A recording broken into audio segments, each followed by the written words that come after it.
All Over the Road New Orleans is brought to you by CoinTrader Inc. Mind your money, and recorded in front of a live studio audience. Bart Starr attempted 294 passes without an interception, a record that stood for 26 years.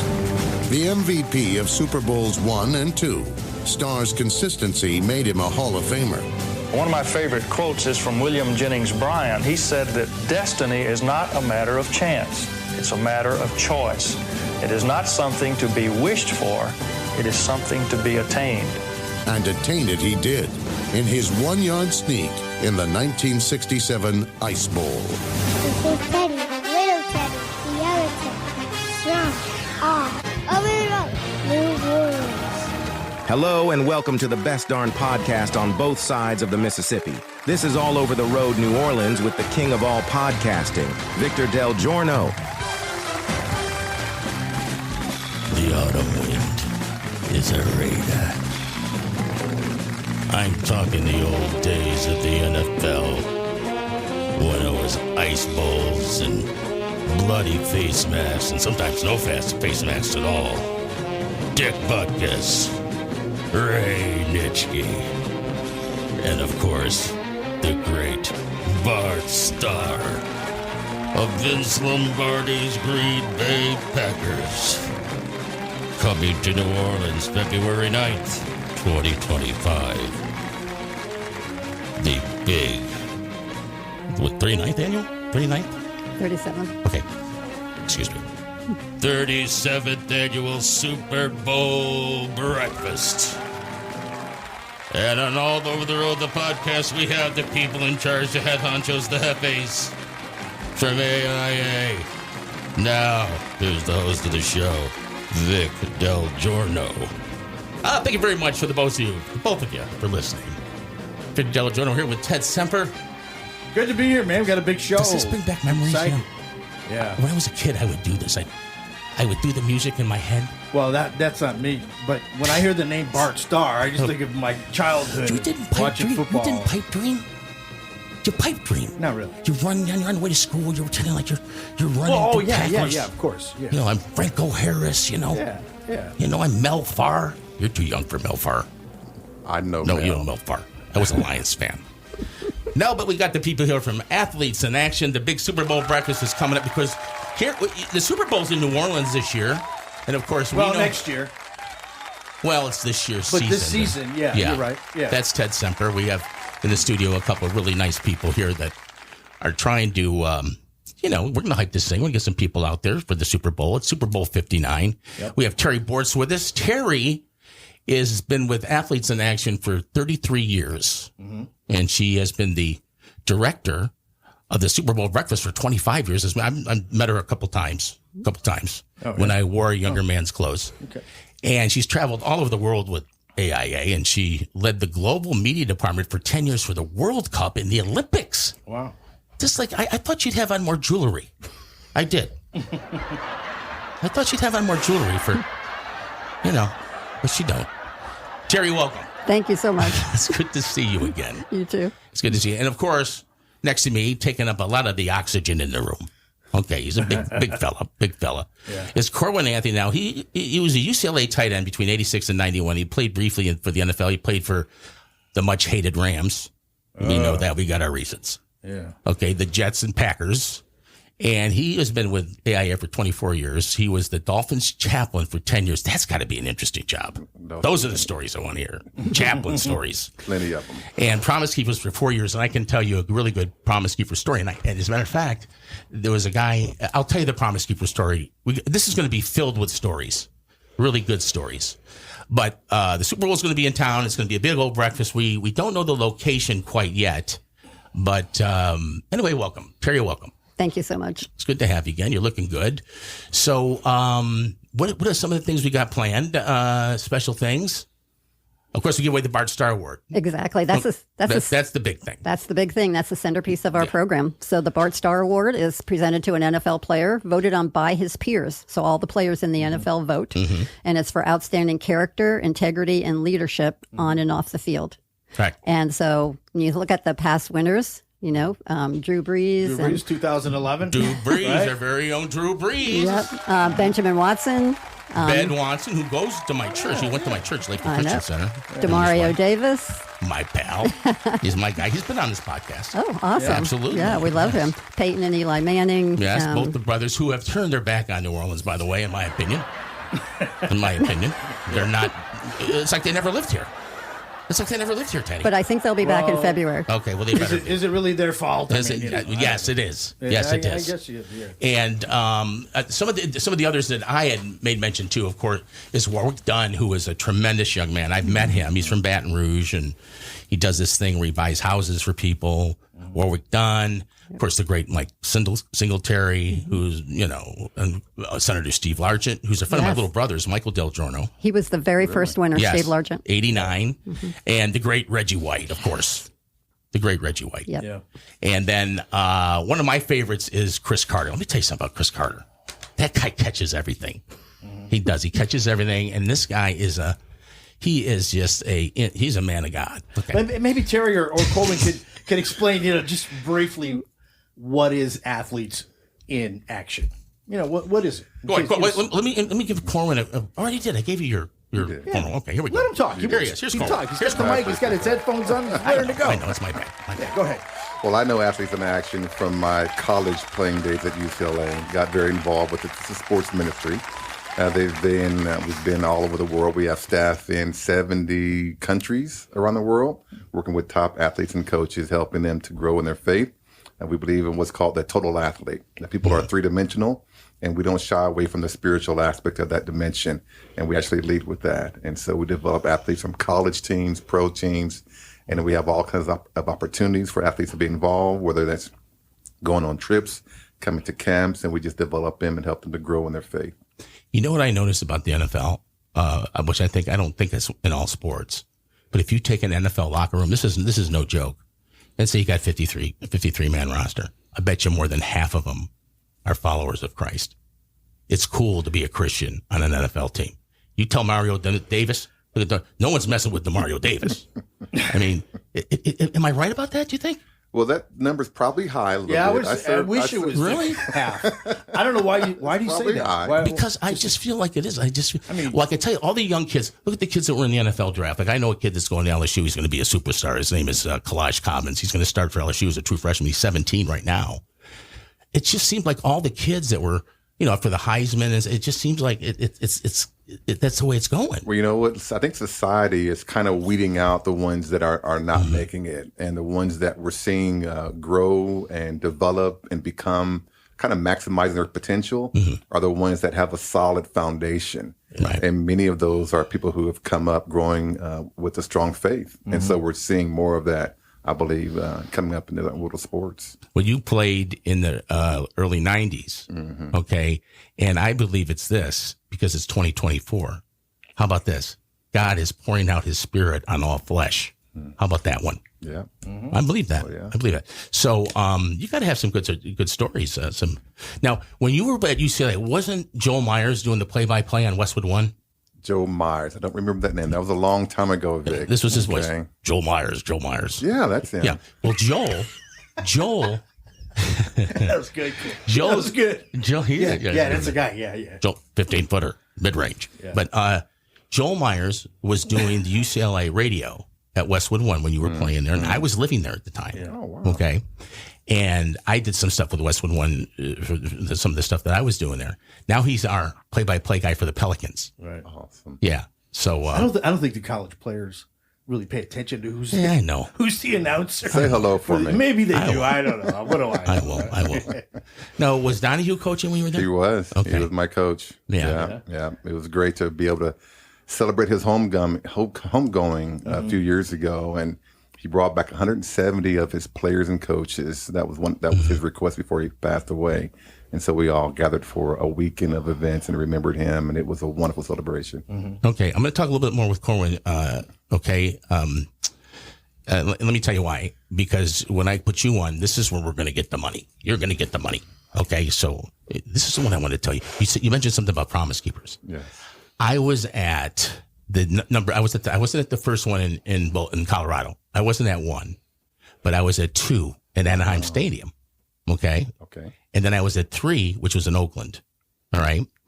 And when I went to 2, I was the only guy in that stadium that didn't know a single soul. Wow. I knew nobody. All right. My wife had heard about Promise Keepers and, of course, me being a football fan, Coach McCarthy. Mm-hmm. And I walked in the door one day coming home from work, and she handed me a cassette. Okay, the Promise Keeper cassette. She handed me my tickets, and she says, it's this weekend, and you're going to go. And if you don't go, don't ever come back. Wow. Don't ever come back. And I'm telling you, it was amazing. Wow. 70,000 men worshiping. It was crazy. Oh, yeah. Yeah. And all the men's groups were there, but I didn't know a soul. But I just happened to be sitting next to a guy. He was a wide receiver. His name was Kevin Johnson. Now, I think he was a little after you. Did you know him? Kevin Jordan? Kevin Jordan. That's it. How did you? Geez, that's right. Yeah, we were teammates. Really? Oh, Did you ever keep in touch with him? Kevin was on our staff with Athletes in Action. Really? I actually hired him to be the chaplain for the Steelers some years ago. What an amazing young man he was. He's back at UCLA now. Is he? I'd like to get in touch with him one day. Could you give me turn this in before the end of the show? But me and Kevin were sitting next to each other, and just had to be sitting next to each other. And we kind of hit it off. He didn't know anybody. I didn't know anybody, but we had each other. And I ended up I was house sitting for these rich people in Malibu. Okay. And I had a little pool party, and he invited a bunch of his teammates over. And I was wondering if you might have been there. No, did you remember? No, okay. Yeah, okay. Wouldn't that be crazy if it was true? That'd be crazy. No, but Promise Keepers was, I wish it was still going. Well, we ended up going the same way because my wife saw the speaker lineup. Yeah. And she said, Corbin, there's this great event in Boulder, Colorado. We were in Peoria at the time, and you should probably consider going. Yeah. We had no hotel reservations. Everything was booked. So me and a buddy drove out there with a tent. Yeah. And we were going to camp out on the grounds of Boulder, Colorado University to experience it. And so I went there in 1993 was my first time going, and it changed my life. And 3 years later, I joined staff and moved out to Denver. Dude, that's awesome. Yeah. It changed my life too. It was just awesome. There's nothing like it. Yeah. And, their big song was, Lord, I lift your name on high. I mean, I'll never forget it. And then when I went to Oakland, I ended up on the outfield grass. I don't know. It was crazy. But no, I wish that if you're a man that believes in Jesus Christ and you want to worship God, if you could just be with 70,000 men. Hang on for more of the exclusive interview with Athletes in Action, talking about the Super Bowl Breakfast 2025 on All Over the Road, New Orleans. Hey, this is William Wallace. Hear my horrific story on the next All Over the Road podcast. Want to be heard? Want to voice your opinion? Well, All Over the Road is the place to do just that. It's the Aotr listener comment line, 504-603-6753. It's a free call and open 24 hours a day, every day. So pick up the phone and call. You'll leave your message and it will be recorded. Heck, if it's good, it might be on the next show. Who knows? So don't just think about it, do it now or whenever. Pick a topic that interests you. Give a comment on a current event. Tell a story about something you experienced. Tell the king of all podcasting he's full of shit. You won't be the first one. Did you write the number down? I didn't think so. Here it is. 504-603-6753. Okay, a little slower. 504-603-6753. The Aotr listener comment line. Use it, don't abuse it. Well, it's an election year, and there's a lot of uncertainty out there. What the heck's going to happen? Do you know? Do I know? Nobody knows. So what do you do when there's uncertainty? You do the best to mind your money. You do your best to be a good steward of the money that God has given you. And how do you do that? You make it into something tangible, something real. So you can put your hands on, you can hold it, you can sniff it, you can feel it. And that's GOLD, gold. And our friends at CoinTrader are experts in all that. Rare coins, precious metals, ancient coins, you name it, they're experts. Give them a call, 504-267-6004. That's 504-267-6004. And tell them the king of all podcasting sent you. Now back to All Over the Road, New Orleans, talking about the 2025 Super Bowl Breakfast right here in New Orleans. Here's Vic. So you got any really cool stories for me? Any cool stories? Did you play with Chandler Rose? No. Okay. No. Troy Aikman was our quarterback. Okay. So he'd be the one that your audience would know the most. Troy, we had some great years. We were ranked number 1 in the nation during that year. We lost to USC, unfortunately.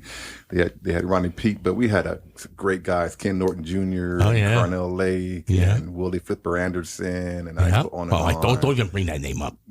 Flipper Anderson. Oh, that's right. That Sunday night game. That's right. He killed us. I was there in the end zone. I was just, I was like just upset about that game. I was totally upset. What can I tell you? Flipper Anderson, yeah. That's some great years. Now, Kurt Warner's won this award. He sure has. That's the story of all stories, that guy. What a comeback story. The year he won it, he actually had his wife with him, and we had them both share from the platform, and they shared their story. It was great. Where did you, they recruited you out of where? Where are you originally from?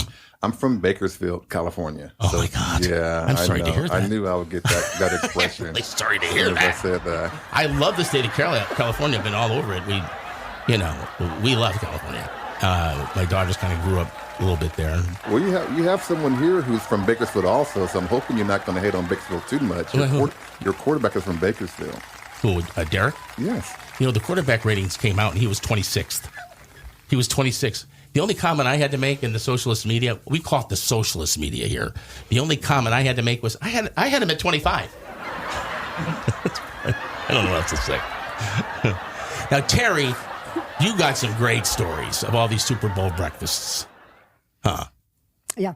Give me your best Super Bowl breakfast story. Okay. My favorite story is 2006. Okay. We're in Detroit. Tony Dungy is scheduled to be our keynote speaker. Mm-hmm.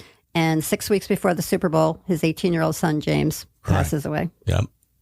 I said, Coach, you don't have to speak. We're going to find somebody else. He said, no. Mm-hmm. He said, God's given me another platform. I'll be there.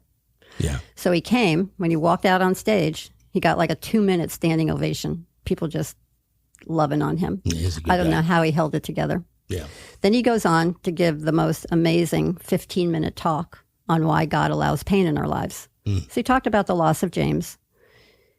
Then he talked about his other son who has a condition where he can't feel pain. So this kid can jump off the top of a slide, break his foot, and keep going. Touch the hot stove, burns his hand, has no idea. And so Tony said, at first you think that might be a good thing. It's not. He said, how do you bond with your kids? You bond with your kids when they're hurt and they come running to you for comfort. This kid never needs us. So we have to work overtime to bond with him. Then he turns to the audience and he says, so why does God allow pain in our lives? And it's like this light bulb went on in the ballroom because he wants us to run to him. Yeah. And it was, you could have heard a pin drop. And then we have people fill out comment cards at the end, tell us what they thought about the program, card after card. I lost my dad. I lost my brother. This ministered to me so much. So that was a powerful morning. Yeah, I'd have been shocked if he told you, okay, I'm not coming. Yeah. Just knowing a little bit I know about Tony Dungy. I mean, there's no way. Well, we found out afterwards that other than James's funeral, that was the last time they spoke publicly about his loss. They decided to grieve privately as a family. He hasn't talked about it since. Well, let me tell you this. The only Super Bowl that, what's his name? Chucky. What's his name again? Chucky. What's his name? Gruden. Gruden. Of course, apparently he works for the Saints. I don't know what he's doing over there. But he works for the Saints. Does he? He's a consultant. A consultant. Well, he's not doing such a good job. Yeah. But apparently, the only Super Bowl he ever won, that was with Tony Dungy's team. Tony Dungy won that Super Bowl. Guy steps in and, don't take that. I don't get it. My best Super Bowl breakfast. What year was it that Summerall was there? Oh, boy. Do you remember? I don't remember. Okay. Well, Pat Summerall was, in my opinion, the greatest play-by-play, and Ted will tell you, we're both kind of like, we follow all the announcers. I'm really big on the announcers. Like, for instance, the next upcoming big NFL national TV announcer is going to be Noah Eagle. Write it down. That's Ian Eagle's son. And he did some games this year. He did some college. He was doing the slime games on Nickelodeon. The guy's really good. So, but Pat Summerall, it's just the way he did a game. Like, you hear the crowd, he just would go, Tony Dorsett, 15, 15, 5 yards, second down. I mean, he just, This is overall tone. Just his tone and then Madden in level. there. And then when he did get excited, but yeah. Only if it really was warranted. Yeah, he's just. Yeah. Well, okay, so Pat. And then him and Pat, I mean, Pat was a big guy, but he was a punter. He was a punter, which I don't know about you, Corey. I don't consider them football players. Of course, Mr. Morstead, who's a friend of mine, would probably not like that. Yeah. It's like, I'm friends with, Josh Hill? He was a tight end for the Saints. Yeah, we'll meet him tomorrow. Good. You tell him I said hi. Okay. But let me tell you, don't say this to him. He'll get really mad. He's not a blocking tight end. Oh. Don't tell him that, although he was a great blocker. Every time I tell him he was a great blocker, he gets mad. I go, dude, you were a two-tool tight end. You could block and catch, right? Wow. I bet you were that way. So I bet you were. We'll see. I'm going to get you out back and throw you a few balls. But what was I saying about before? Oh, yeah, Pat Summerall. Yeah, I didn't really meet him, but I was at a Saints game and I had a press box seat for a while. Of course. Yeah, of course. Of course you do. And you know how it's up to the 4th floor on the elevator? Yeah. So I get from the bottom and it stops on 2, and here's Pat Summerall and John Madden. He's a big dude. And I was like, love these guys. Pat Summerall, his eyes were glassed half shut, Yeah. And this is before he professed Christ, Right. This is probably long before. Yeah, but, he had a face by and I know he had an alcohol problem and he had a lot of issues. And John Madden was like, big smile, like, hey, how you doing? I was like, pretty good. I just kept looking at Pat Summerall. Like, I didn't really care about John, but I was just like looking at Pat, But it was a quick ride, 30 seconds, and that was it. Well, he overcame a lot of obstacles and overcame alcoholism. Wow. And I just remember when he spoke at the Superbowl Breakfast, easy for me to say, the thing that really struck me is he said, you know what? I didn't even find Christ. He hunted me down and found me. Yeah, that's the case. He goes, I had no choice whatsoever. No choice whatsoever. There was nothing I did. He said, as a matter of fact, I did everything not to have Christ, pursue me. Yeah. And it just always stuck with me because it is grace, start to finish, beginning, middle to end. And to meet that guy and shake his hand and talk to him for a minute and tell him, I would tell him, me and my brothers would sit down and watch the games and we would, imitate Pat Summerall, and then when he got out of doing the NFL games for a while, he did the Cotton Bowl games. I don't know if you know this. He retired from the NFL and he was just doing the Cotton Bowl games.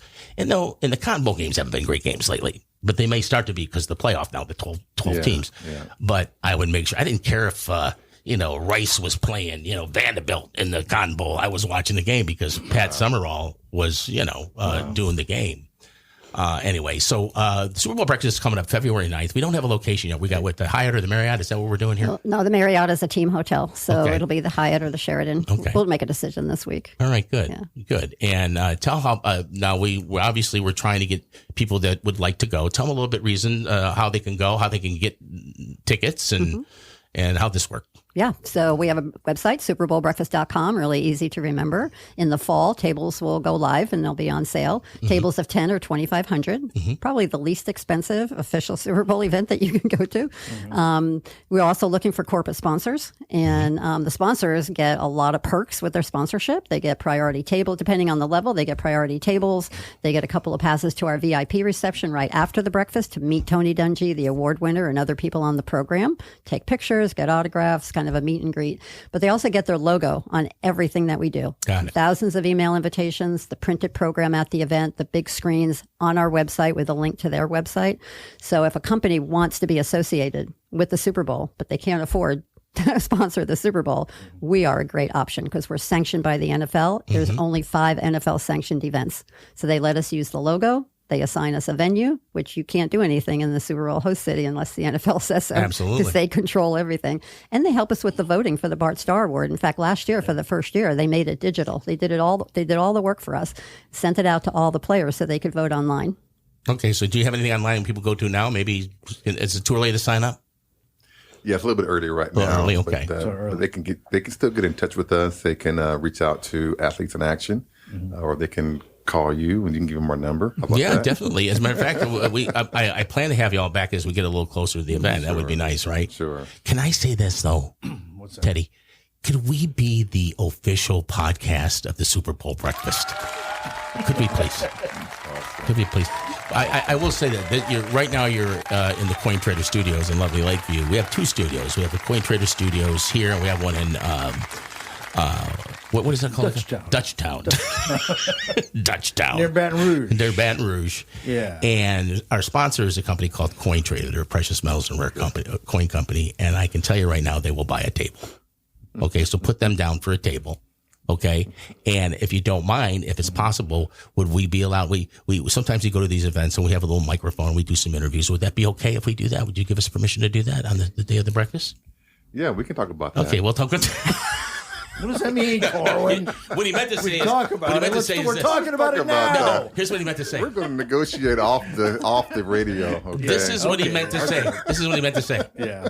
What you talking about, Willis? Yeah. That's what he meant to say. Come on. What you talking about, Willis? So where's the website? Give it to it. It's SuperbowlBreakfast.com. Okay. Yep. And you're on any other socialist media platforms? Yeah. We're on Instagram, Facebook, YouTube. Okay. Yep. Okay. Perfect. I've been living here in New Orleans since 1978, off and on. I kind of moved and came back. We moved and came back. We're doing but I have probably one of the best Super Bowl stories ever. And at the end of every podcast, I tell a story. Okay. And when I do, this is the song I play to tell the story. Okay. Super Bowl 20, Bears, New England. 1985. The Bears. Yeah. Yes. I kind of grew up in the Chicagoland area, so I had a bunch of friends. I had this little apartment on Bonneville, however you want to pronounce Bonneville. it. Yeah. It was a little one-bedroom place. Me and Martha just got married, and these big wigs were coming down. So I rented out our apartment, and we went and stayed with my mom, which that was hard enough. Mm-hmm. Okay. And I rented out my place. I stocked it with booze and snacks, and I made a bunch of money. Right, and then I was able to get 2 upper-level crappy seats at the Super Bowl. Now, the Super Bowl 20 is not like Super Bowl 59 anymore. I mean, it's a whole different animal. I think face value on the most expensive ticket was like $300. 1988, was it 85? So I'm there I got 2 tickets. I'm there with my little brother Michael, who is the morning show guy for iHeartRadio. He's with Glenn Beck and Hannity. He's a big radio star, not like me. He gets paid. I don't. So we're going there. We didn't like our seats. So I said, I'm going to go around look for some other seats. So we're walking around trying to find other seats. And I see 2 guys sitting in really nice seats in the plaza level. And they just look nervous. They look nervous. So I'm saying to myself, Gorwin, that's not their seats. They're nervous. That's not their seats. It's worth a try. All right. So I walk up with my crappy seat stub. And I walk up to these 2 guys. And I say, hey guys, you guys are in our seats. You guys are in our seats. They go, really? And I go, yeah. And they got up and we sat in their seats. I mean, is that a story or what? Yeah, that's good. That's how you do it. You know how to pick them out. That's how you do it back in the day. That's how you do it back in the day. You saw the Bears beat the Patriots. That's it. And usually I have more story. Yeah. Usually the song runs out on me. Well, I guess there's nothing else to tell. When the guys got out of their seat, they were gone. You sat there and enjoyed the game, right? Yeah, I had a Super Bowl ticket one time when at B97 station we both worked at. They were given a ticket. I'm going to say 1982 or something. Oakland was playing. Does that sound about right? Oakland and Philadelphia. Yeah. And they gave us a ticket and I sold it. $25. Wait, what happened? That was the face value of the ticket. Wait, your mic went off somehow. Hold on a minute. Hold on. There you are. You're back. It said $25. No, we're still there. $25 on the ticket. That's what I sold it for. $25? Yeah. You want to tell them the Cotton Bowl story with the Stones tickets? No, we'll do that another time. Yeah, we'll do that. I'll have to do that another time. We got tickets to the Rolling. Another time is now. It is now. We got tickets to the Rolling Stones concerts from some record guy. And we're supposed to sit with him. Well, I get the 2 tickets. I buy 5 tickets. I buy the 5 tickets. I buy 15 tickets. I buy the 50 tickets. I buy 30 tickets. We both walk out of there with about $2,000 a piece. And we never saw the record guy never ever talked to us again. Yeah, because he had the seats next to our 2 seats that we sold. And I never heard the end of that. But he's a professional scalper, this guy right here. Professional. Look, we're going to have these 2 individuals on again in a later podcast. But I wanted to ask Terry real quick, like when it comes down to the actual winner of the Bart Starr Award, how is that chosen? You said pretty much the qualities that one needs to possess. But who decides who's the winner? Is it a committee of people? You? No. You? Nope, not me. Or who? No. So as soon as the season starts in the fall, each team will be asked to submit a nominee based on the criteria for the award. Character, integrity, leadership, community service.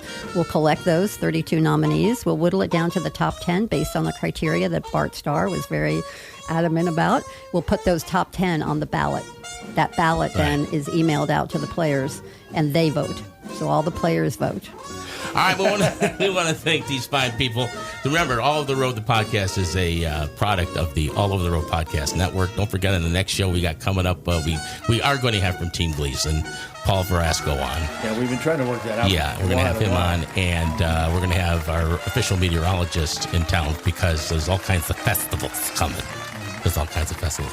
God bless y'all. Thanks for coming, okay? Thank you. Hey, we'll see you next time. All Over the Road. Season 6 already. It's season 6. Who's counting? Season 6, I say. Yes. Coming to Coin Trader Studios, we're bringing it live. And who am I? I go by the name of Darkest Night. And Jada Hoyos is the one who brings a sick beat, to which we're getting pumped for topics this week. So let me grab my grape soda and take a sip while I turn it over to Katie, Nick, Ted, and Vic. It's all over. We're all over the road. We got a brand new show, so just lo and behold, from the bayou to the city to the burbs to the swamps, you better know what time it is when you're hearing that. This is William Wallace and my show, William Wallace for America. Hear my horrific story as I tell it on the next All Over the Road podcast. All Over the Road New Orleans is brought to you by CoinTrader Inc. For real-time prices on gold, silver, palladium, and platinum 24/7, go to goldpricesnow.com. That's goldpricesnow.com.